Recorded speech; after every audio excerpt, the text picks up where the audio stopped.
Hello class 8 students. आज है 30 सितंबर और आज दिन है टू स्टडी साइंस। आज है विज्ञान पढ़ने का दिन।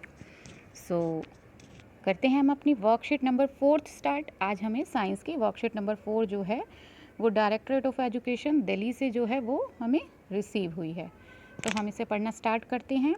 सबसे पहले देखिए, जो लेफ़्ट साइड बाईं तरफ जो सबसे टॉप है वहाँ पर आपको दिया हुआ है छात्र का नाम। यहाँ पर जो आपको ये खालिस्तान है ना, फिलिंग द ब्लैंक, इसमें आपको ब्लैंक में अपना नेम जो है वो फिल करना है। आपका जो भी नाम है वो आप यहाँ पे लिख सकते हैं। Okay, and in the right side here we have given the name of teacher, अध्यापक और अध्यापिका का नाम। जो भी टीचर, जो भी आपका टीचर हैं जो आपको पढ़ाते हैं साइंस स्कूल में, आपको उनका नाम बच्चे यहाँ पर ब्लैंक में जो गिवन है यहाँ पर आपको लिखना है। क्लियर? अब हम नेक्स्ट स्टार्ट करते हैं जो हमारा मेन टॉपिक है। तो आज हमारा जो टॉपिक है स्टडी का वो है सूक्ष्म जीव। तो वर्कशीट स्टार्ट करने से पहले हम यही समझते हैं कि सूक्ष्म जीव हैं क्या, क्योंकि ये आपके 8 क्लास में चैप्टर भी है, तो इसको हम थोड़ा सा डिटेल में पढ़ लेते हैं। ओके, फर्स्ट ऑफ ऑल जो सूक्ष्म जीव हैं, देखिए 2 वर्ड से मिलके बना है। पहला है सूक्ष्म, दूसरा है जीव। सूक्ष्म का मतलब कोई भी ऐसी चीज़ जिसका साइज़ बहुत छोटा है। आप एक काम कीजिए, मिट्टी उठाइए, उसको बिल्कुल छोटे से छोटा उसके अंदर जो पार्टिकल है उसको देखिए कितना छोटा होता है ना। तो वो क्या है? सूक्ष्म है। जीव क्या होता है? कोई भी चीज़ जिसके अंदर जीवन है, जो भी जिंदा है वो क्या है? वो जीव है। ठीक है, जो भी पशु हैं, पक्षी हैं, इंसान हैं, ये सभी क्या है? ये जीव हैं। तो इसका मतलब ऐसे जीव जिनका आकार बहुत ज़्यादा छोटा है, जिनका साइज़ बहुत ज़्यादा छोटा है, उन्हें हम सूक्ष्म जीव बोलते हैं। अब बात आती है, सोचिए कुछ ऐसे जीव जो बहुत छोटे हों। वीडियो को पॉज कीजिए और अपने माइंड में एक बार सोच के देखिए आपके आसपास ऐसे कौन से जीव हैं जो बहुत छोटे हैं साइज़ में। ओके, होप अभी आपने सोच लिया होगा। तो अब मैं आपको बताती हूँ कि जो भी नाम आपने सोचा है उनसे भी छोटे हमारी धरती पर ऐसे जीव एग्जिस्ट करते हैं जो इतने छोटे हैं जिनको हम अपनी आँखों से ही नहीं देख पाते। हाँ जी, हम अपनी आँखों से देख ही नहीं पाते हैं। अगर उन्हें देखना है ना तो उसके लिए इंस्ट्रूमेंट का, किसी भी यंत्र का, मशीन का हम इस्तेमाल करते हैं। उसको हम बोलते हैं माइक्रोस्कोप। माइक्रोस्कोप का काम क्या होता है? वो चीज़ों के आकार को, जो छोटी चीज़ें हैं उनको बड़ा कर देता है ताकि वो हमें साफ साफ दिखाई दें। तो ऐसे यंत्र इन जीवों के साइज़ को थोड़ा बड़ा कर देते हैं, फिर ये हमें दिखाई देती हैं, वरना तो दिखाई ही नहीं देती हैं। तो ऐसे जीवों को हम बोलते हैं सूक्ष्म जीव। ओके, अब बात आती है कि ये सूक्ष्म जीव कहाँ हैं, कहाँ रहते हैं, दिखाई नहीं देते, हमें कैसे पता है अभी कि नहीं? तो बेटा, ये सूक्ष्म जीव भले ही हमें दिखाई नहीं देते, लेकिन इनके प्रभाव जो हैं हम अपने रोज़ देख सकते हैं। आप रोज़ इनको देख सकते हो, ये हमें बहुत ज़्यादा इफ़ेक्ट करते हैं। जितने भी जीव जंतु हैं, पेड़ पौधे हैं, सबको। कुछ होते हैं जो हमारे बहुत बेनिफिट में, फ़ायदे में होते हैं, और कुछ हैं जो हमें नुकसान भी पहुंचाते हैं। ओके, देखिए हवा है हमारे चारों तरफ, हमें दिखती नहीं है लेकिन हमें महसूस तो होती है ना। इसी तरीके से सूक्ष्म जीव होते हैं। ये कहाँ रहते हैं? ये आपकी हवा में। कोई भी ऐसी जगह नहीं है जहाँ ये सूक्ष्म जीव ना हो, ये सभी जगह होते हैं। हवा में, पानी में, मिट्टी में, हर चीज़ के अंदर सूक्ष्म जीव है। इवन आपके हाथ के ऊपर इस टाइम पे बहुत सारे सूक्ष्म जीव हैं। ठीक है, तो उन सूक्ष्म जीवों में आज जो हमें पढ़ना है इस वर्कशीट में, आज हम वो वाले सूक्ष्म जीव पढ़ेंगे जो कि बीमारियां पैदा करते हैं, जो कि हमारे लिए हानिकारक है। ठीक है, और फिर कुछ सूक्ष्म जीव ऐसे भी पढ़ेंगे जो हमारे फ़ायदे में हैं, जो कि उन बीमारियों को ठीक भी कर देते हैं। तो हम दोनों के बारे में ही पढ़ेंगे। अब बात आती है कि बीमारियां पैदा करते हैं, किस तरीके से करते हैं पैदा। आप अभी मैंने बताया ना कि जो भी, अभी एक लेटेस्ट एग्जाम्पल लेते हैं। अभी सबको पता है कि एक बीमारी है जो बहुत ज़्यादा फैल गई और उसका इतना ज़्यादा इम्पैक्ट आया, लॉकडाउन भी रहा, अभी हम स्कूल में आके पढ़ भी नहीं पा रहे हैं और आप घर पे हैं, मैं यहाँ पर हूँ, हम ऑनलाइन स्टडी कर रहे हैं। तो आपके माइंड में अभी तक तो नेम आ गया होगा, कौन सी चल रही है डिसीज़? कोरोना। और उसके जो सूक्ष्म जीव जिसकी वजह से कोरोना है वो क्या है? कोविड-19। ये नाम है बेटा, ये उस सूक्ष्म जीव का नाम है जिसकी वजह से ये बीमारी फैली है। और बीमारी का नाम क्या है? कोरोना, कोरोना वायरस, कोविड-19 वायरस। इससे ये बीमारी जो है फैली है। वायरस या हिंदी में हम इसे विषाणु भी बोलते हैं। अब वो हमें दिखाई तो देता नहीं है हवा में, तो फिर कैसे फैलती है उससे बीमारी? जो भी वायरस है बच्चे, वो हमारे कपड़ों पे, हमारे हाथों पर कहीं से भी लग सकता है, ठीक है। सपोज़ हम किसी ऐसे व्यक्ति के संपर्क में आ रहे हैं जिसको पहले से ये बीमारी है, अब हम उसके साथ चीज़ें अगर शेयर करते हैं, सपोज़ हम उनका हैंकी यूज़ करते हैं, हम उनका टॉल यूज़ करते हैं, हम उनके साथ इकट्ठे पानी पी लेते हैं या खाना खाते हैं, या हम इकट्ठे रह रहे हैं, कि बहुत सी चीज़ें ऐसी हैं जो वो भी इस्तेमाल कर रहे हैं, हम भी कर रहे हैं। तो जैसे सपोज़ हैंकी यूज़ किया, तो उनके शरीर से वो वायरस जो है उस हैंकी पे आएगा, हमने यूज़ किया वो हमारी बॉडी में चला जाएगा। अब कैसे जाएगा?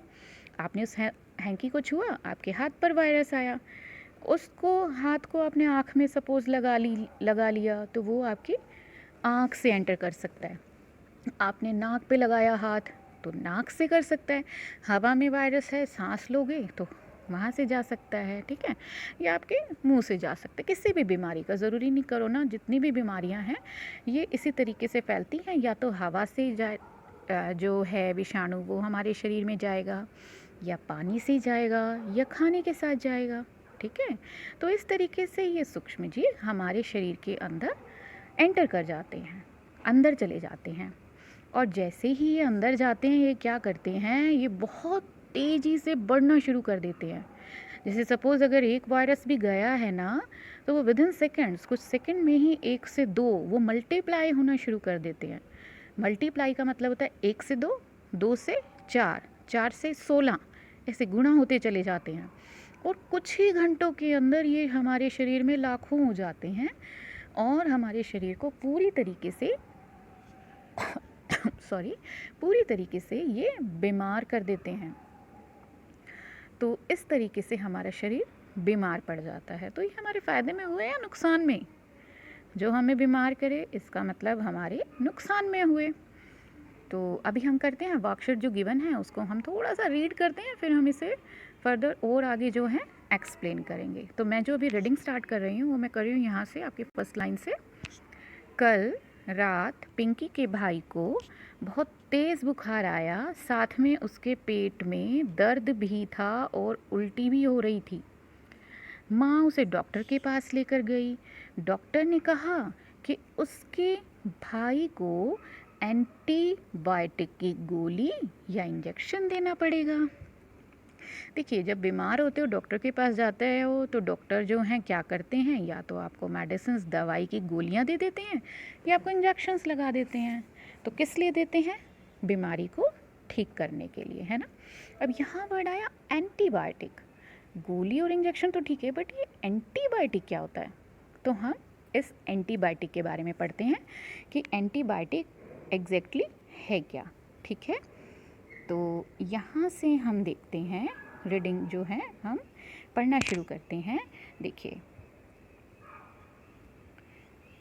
आपका ये ना क्वेश्चन भी गिवन है, क्वेश्चन नंबर 1 भी आपको गिवन है कि एंटीबायोटिक जो हैं वो क्या हैं।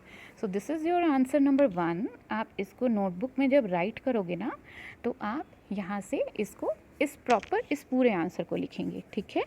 पहले आप समझ लीजिए, अभी नहीं लिखना है, पहले पूरी अच्छी तरीके से समझिए।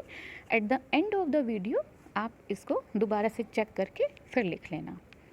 देखिए, सूक्ष्म जीवों से, यहाँ से मैं रीड कर रही हूँ बच्चे, सूक्ष्म जीवों से जीवाणु या कवक, सूक्ष्म जीवों से जीवाणु या कवक से बनाई जाने वाली दवाई है क्या? एंटीबायोटिक। सो एंटीबायोटिक क्या है? एंटीबायोटिक एक दवाई है, और ऐसी दवाई है जिसको सूक्ष्म जीवों से ही बनाया जाता है। और कौन से सूक्ष्म जीवों से? जीवाणु या कवक। देखिए, सूक्ष्म जीव एक तरह के नहीं होते, ये बहुत तरह के होते हैं।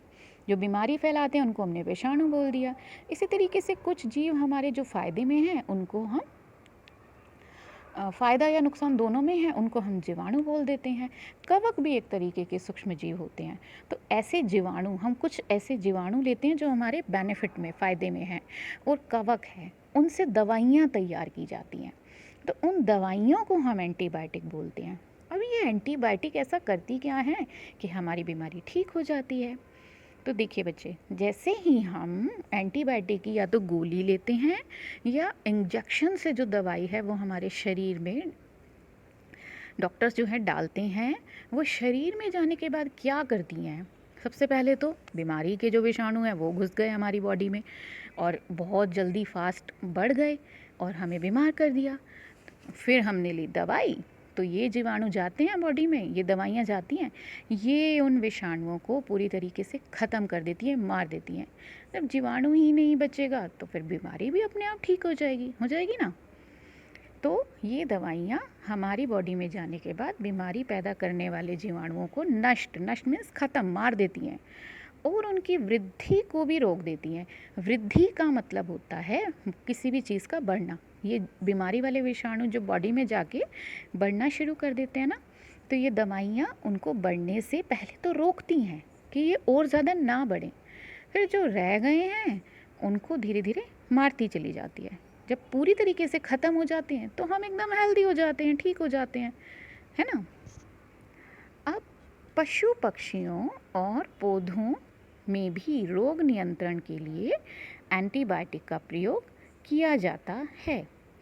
देखिए, ऐसा नहीं है कि सिर्फ इंसान ही बीमार होते हैं, जितने भी पशु हैं, जितने भी पक्षी हैं, वो भी बीमार पड़ते हैं।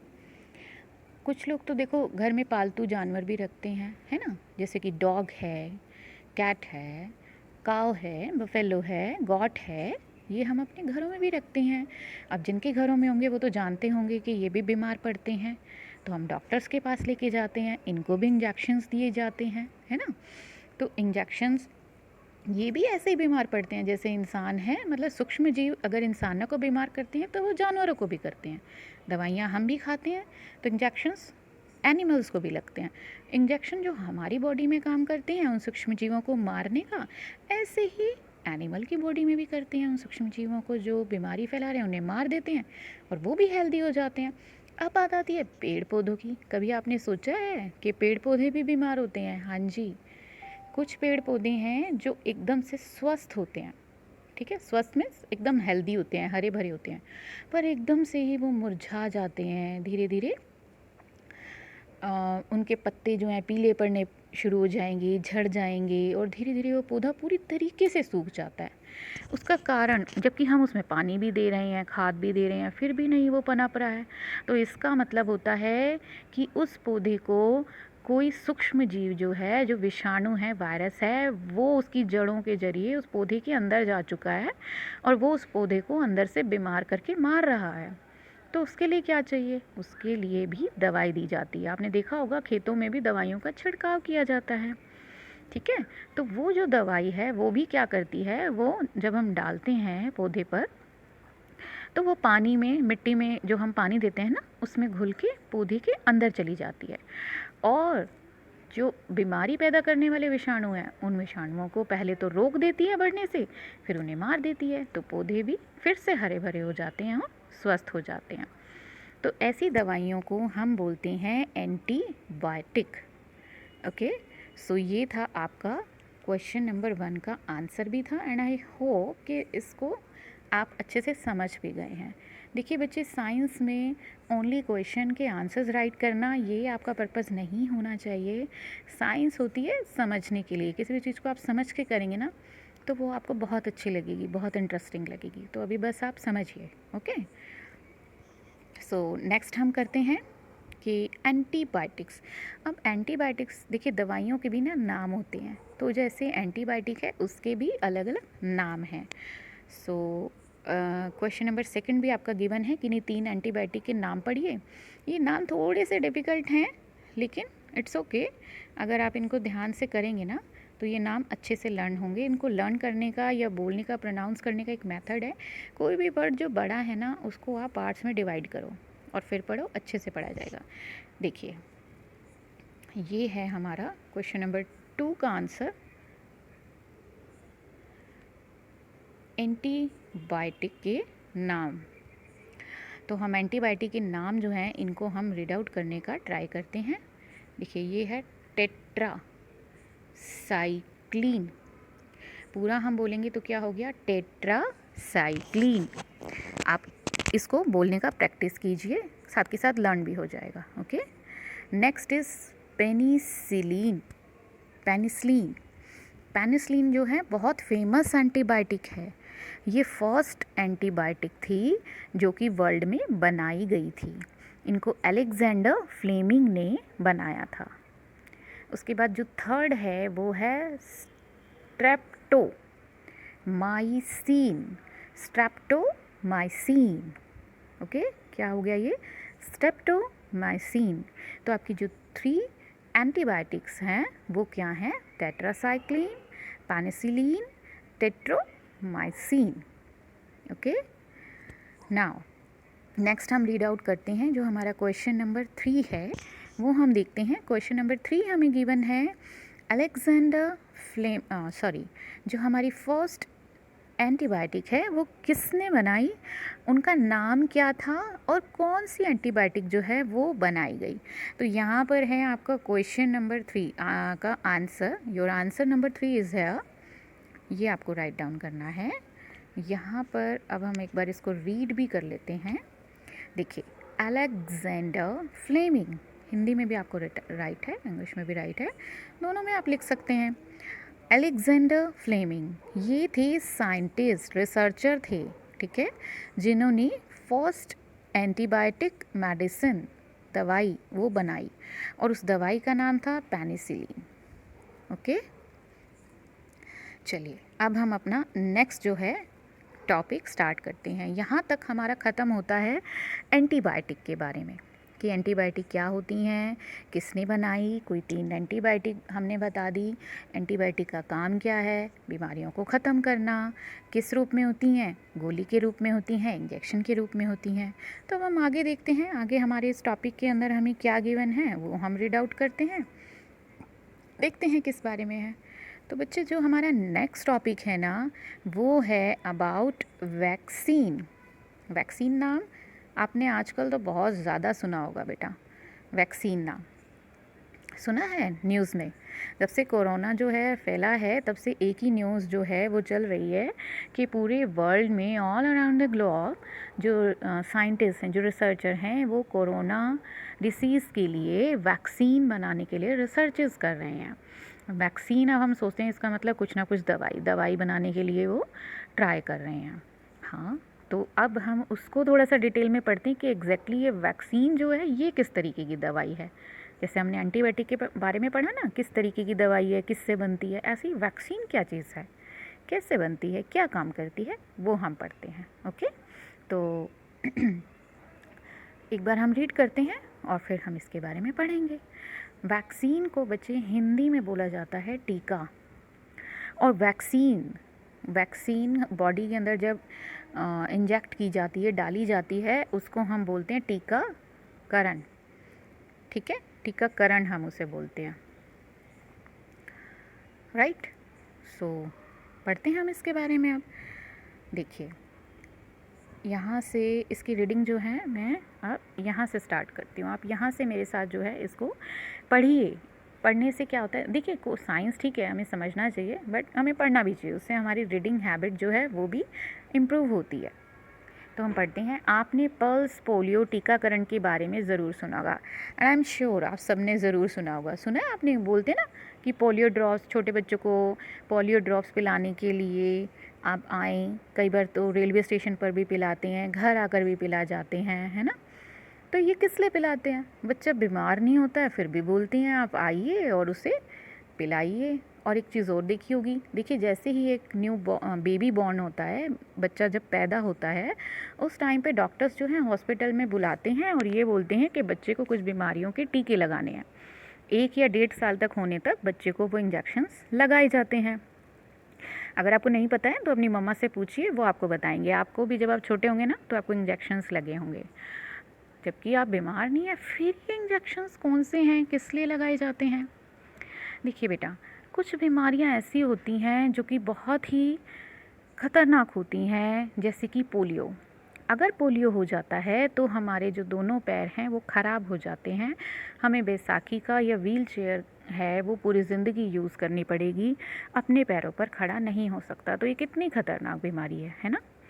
तो इसीलिए इतनी खतरनाक बीमारियों के लिए कुछ ऐसी दवाइयाँ बनाई गई हैं जिसको अगर पैदा होते ही बच्चे के शरीर में वो दवाइयाँ अगर चली जाती हैं तो पूरी ज़िंदगी भर के लिए उस बच्चे को उस बीमारी से प्रोटेक्शन मिलेगी। वो बीमारी होने के चांस उसके बहुत कम हो जाएंगे।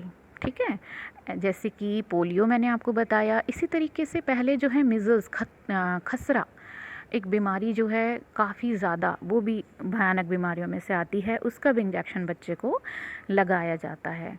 तो ये भी आपका, चलिए इस वर्कशीट में तो नहीं है पर मैं आपको एक होमवर्क देती हूँ कि आज अपनी मम्मा से यही डिस्कस कीजिए कि कौन कौन से वैक्सीन्स हैं, कौन कौन से टीके हैं जो आपको जब आप छोटे थे ना तो आपको लगाए थे डॉक्टर ने।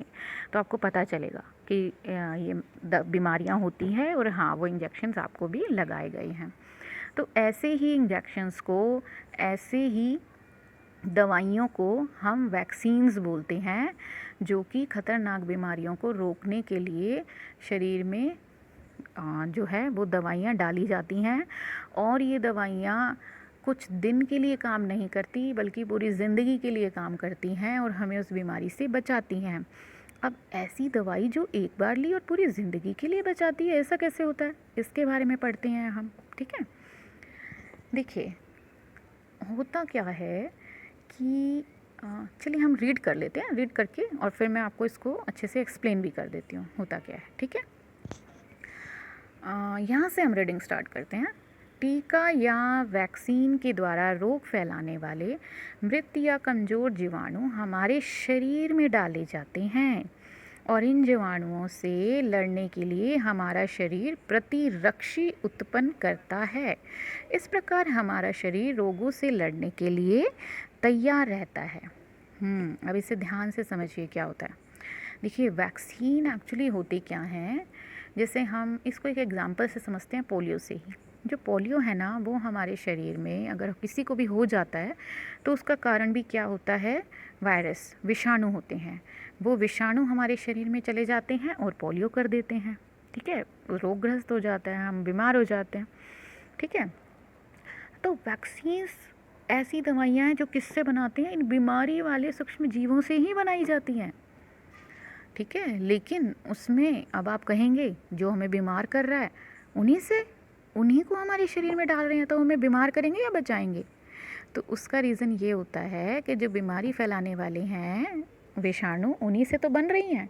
लेकिन कौन से वाले विषाणु हैं जो दवाई बनाने में इस्तेमाल हो रहे हैं, जो या तो मर चुके हैं या बहुत बहुत कमज़ोर हैं। इतने कमज़ोर हैं कि अगर वो हमारे शरीर में चले भी जाए ना तो वो ज़्यादा नुकसान नहीं पहुंचा पाएंगे, हमें बीमार नहीं कर पाएंगे, हमारा शरीर उनसे लड़ सकता है। ठीक है, अब बात आती है, अगर इतने ही कमज़ोर हैं, मृत हैं, तो वो डाले क्यों जाते हैं? मृत मीन्स मरे हुए हैं, तो डाले क्यों जाते हैं?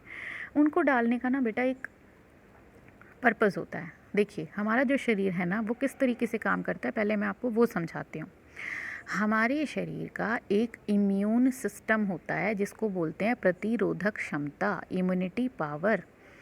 वो पावर कैसे काम करती है कि जैसे ही शरीर में कोई बीमारी के विषाणु जैसे ही घुस जाएंगे ना, तो हमारे शरीर में उस एक ताकत होती है उन बीमारियों से लड़ने की। आपने देखा होगा, कुछ होते हैं जो थोड़ा सा कुछ होते ही बहुत जल्दी जल्दी बीमार हो जाते हैं, बहुत जल्दी बीमार होते हैं, और कुछ होते हैं कि जो बहुत कभी कभी बीमार होते हैं, एकदम से बीमार नहीं पड़ते वो, है ना। अब ऐसा कैसे होता है? इसका कारण ये होता है किसी का शरीर जो है वो बहुत ज़्यादा मजबूत होता है, उसमें बीमारियों से लड़ने की ताकत ज़्यादा होती है, और कुछ में कम होती है।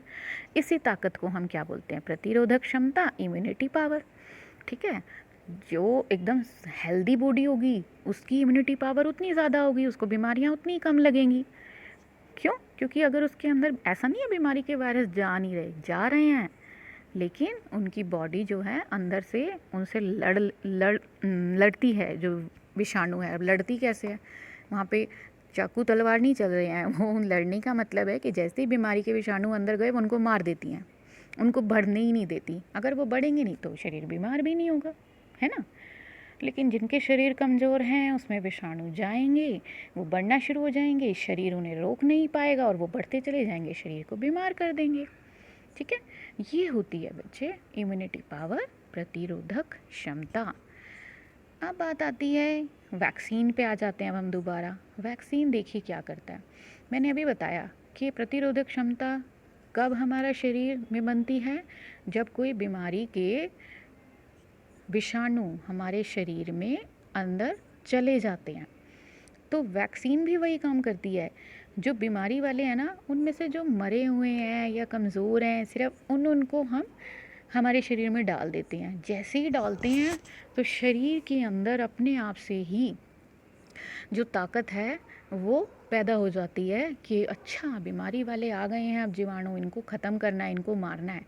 तो वो क्षमता हमारी बॉडी के अंदर अपने आप पैदा हो जाती है उस बीमारी से लड़ने के लिए। और एक बार ये क्षमता पैदा हो जाती है तो जब तक हम ज़िंदा रहेंगे तब तक ये क्षमता हमारे शरीर में बनी रहेगी।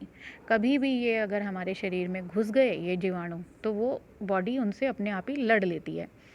तो ये क्षमता पैदा करने के लिए ज़रूरी है ना सूक्ष्म जीव बॉडी में जाए।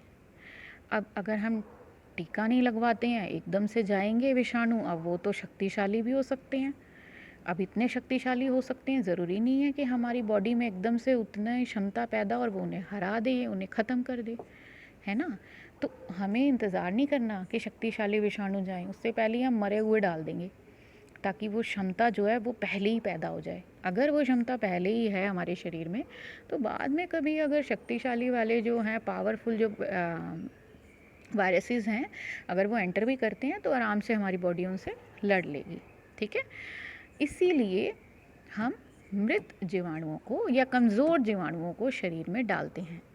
तो ऐसी दवाई जो मृत जीवाणु या ऐसी वैक्सीन से बनी है, उसी का नाम क्या है? वैक्सीन है। ठीक है, जैसे पोलियो टीकाकरण अभी हमने यहाँ पे नाम पढ़ा, पल्स पोलियो टीकाकरण। ये क्या है? पल्स पोलियो टीकाकरण में क्या होता है? वैक्सीन जो है हमारी बॉडी के अंदर डाली जाती है।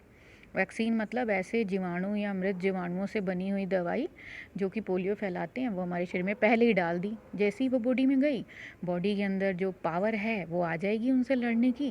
बाद में कभी अगर शक्तिशाली जो पावरफुल पोलियो के बैक्टीरिया हैं वो आए भी तो उनको ख़त्म कर देगी, तो पोलियो होगा ही नहीं। ओके, तो इन्हें हम बोलते हैं टीका या वैक्सीन्स। अब आगे एक बार हम रीड कर लेते हैं। यह प्रतिरक्षी हमारे शरीर में आजीवन बने रहते हैं और रोगों से लड़ने के लिए हमेशा ही तैयार रहते हैं। प्रतिरक्षी देखिए बच्चे, यहाँ पे वर्ड यूज़ हुआ है प्रतिरक्षी। ये प्रतिरक्षी अगेन जो मैंने आपको बताया ना कि जो पावर होती है हमारी बॉडी में जो कि बीमारियों को बीमारी वाले विषाणुओं को मारती है, उसे हम प्रतिरक्षी बोलते हैं। ठीक है, उसके बाद आता है कि बच्चे को बचपन में ही ये टीके लग जाते हैं। ठीक है, अभी बताया ये मैंने, ताकि उनका शरीर आजीवन बीमारियों से लड़ने के लिए तैयार रहे। ओके, उसके बाद हम अब आगे बढ़ते हैं। सबसे पहले साइंटिस्ट जिन्होंने चेचक के टीके की खोज करी, उनका नाम क्या था? ये देखिए, यहाँ से हम रीड करते हैं। ये है एडवर्ड जेनर, ये नाम है इनका, एडवर्ड जेनर। ये देखिए, तो एडवर्ड जेनर जो हैं ये वो वैज्ञानिक थे जिन्होंने सबसे पहले चेचक के टीके की खोज की थी। ओके, तो अब आगे स्टार्ट करते हैं। आगे हमारे क्वेश्चन आंसर्स आ गए हैं, इनके आंसर्स हमें चाहिए। हालांकि मैंने आपको ऑलरेडी मार्क करके बता दिया था, फिर भी एक बार हम दोबारा से देख लेते हैं आंसर्स। देखिए, पहला क्वेश्चन है एंटीबायोटिक किसे कहते हैं? किन्हीं 3 एंटीबायोटिक के नाम बताइए और एंटीबायोटिक की खोज किसने करी? ये पहले 3 क्वेश्चन जो हैं ये एंटीबायोटिक के ऊपर हैं, तो इनके आंसर्स मैं एक बार दोबारा मार्क कर रही हूँ। आप वीडियो को पॉज करके इनके आंसर्स जो हैं वो राइट कर सकते हैं। तो हम मार्क करते हैं अपना पहले क्वेश्चन का आंसर कि सूक्ष्म जीव जो हैं वो क्या, एंटीबायोटिक जो हैं वो क्या होते हैं? देखिए ये आपको पिक्चर में ना यहाँ पे एंटीबायोटिक दी भी हुई है, इसमें गोलियाँ भी हैं और इंजेक्शंस भी हैं। ये देखिए ये इंजेक्शंस हैं और ये जो हैं ये आपकी गोलियाँ हैं, ये एंटीबायोटिक्स हैं। ओके, सो ये आपके क्वेश्चन नंबर 1 का आंसर है, ये आपको लिखना है। ये आपका हो गया आंसर नंबर 1। आप इसमें वीडियो को पॉज करें और ये आंसर राइट डाउन कर लें, ठीक है। इसके बाद हम नेक्स्ट क्वेश्चन करते हैं कि एंटीबायोटिक की खोज, सॉरी क्वेश्चन नंबर 2 था एंटीबायोटिक, 3 एंटीबायोटिक के नाम बताइए। तो ये आपका आंसर नंबर 2 जो है ये हो जाएगा 3 एंटीबायोटिक। क्या क्या नाम थे इनके? Tetracycline, penicillin and streptomycin, these are the 3 antibiotic medicine. So ये आप राइट डाउन कर सकते हैं। And your next question is, जो एंटीबायोटिक है उसकी खोज सबसे पहले किसने की, और जो फर्स्ट एंटीबायोटिक है उसका नाम क्या था? तो ये है आपका answer number 3। Okay, answer number 3 है, ये आप लिख लीजिए। अलेक्जेंडर फ्लेमिंग, जिन्होंने पेनिसिलिन जो है उस मेडिसिन को बनाया था। नेक्स्ट क्वेश्चन एक बार हम पढ़ लेते हैं। इसके नेक्स्ट क्वेश्चन जो है वो लास्ट जो आपका क्वेश्चन है वो है वैक्सीन किसे कहते हैं? अपने मम्मी पापा से पूछो कि बचपन में आपको कौन कौन से टीके लगवाए गए थे। ओके, इसका आंसर भी यहाँ पे मैंने आपको बताया ही है कि वैक्सीन्स क्या होते हैं। ये आपका आंसर हो जाएगा टीका, वैक्सीन।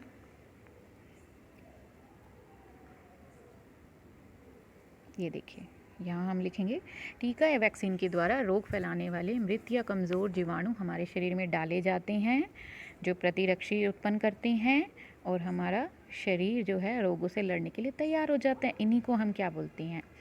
इन्हीं को हम वैक्सीन बोलते हैं। और कुछ मैंने आपको बताया ही है कि ऐसे वैक्सीन्स जो आपको बचपन में लगे हैं उसमें देखिए एक तो पोलियो ही है, मीज़ल्स है, खसरा जिसको बोलते हैं, उसके अलावा चेचक है। ये कुछ ऐसी बीमारियां हैं जो बहुत ख़तरनाक हैं और इनके इंजेक्शंस जो हैं बचपन में लगे हैं। इनके अलावा भी अगर कोई ऐसे हैं वैक्सीन जिनके इंजेक्शन आपको लगवाए हैं आपके पेरेंट्स ने, तो आप उनसे पूछिए और उनके नेम जो है वो आप राइट डाउन कीजिए और अपने क्लासमेट्स के साथ भी शेयर कीजिए। एक क्वेश्चन मैं आपको और एक्स्ट्रा देती हूँ, वो आप करिए कि फ़र्स्ट जो है वैक्सीन वो किस साइंटिस्ट ने, किस वैज्ञानिक ने खोज की और किस बीमारी के लिए। ये आपके लिए है, ये आप इसमें से सर्च कीजिए एंड लिखिए। होपफुली आपको अच्छे से क्लियर हो गया होगा। इन सभी क्वेश्चंस को आपको अपनी नोटबुक में प्रॉपरली राइट करना है। और एक चीज़ की और आपको बेटा ध्यान रखना है, क्योंकि आप इसमें से देख कर लिख रहे हैं तो देख कर गलतियाँ नहीं होनी चाहिए। आप एकदम क्लीन एंड क्लियर करेंगे। किसी तरीके की कटिंग अगर हो जाए तो उसको अवॉइड करें, अगर हो जाती है तो फ्लूइड नहीं यूज़ करेंगे, सिंपल कट कर दीजिए। ओके, और उसको अच्छे से क्लीन एंड क्लियर करके मेरे पास चेकिंग के लिए भेजिए। Okay, have a good day and now we will stop our video. Thank you.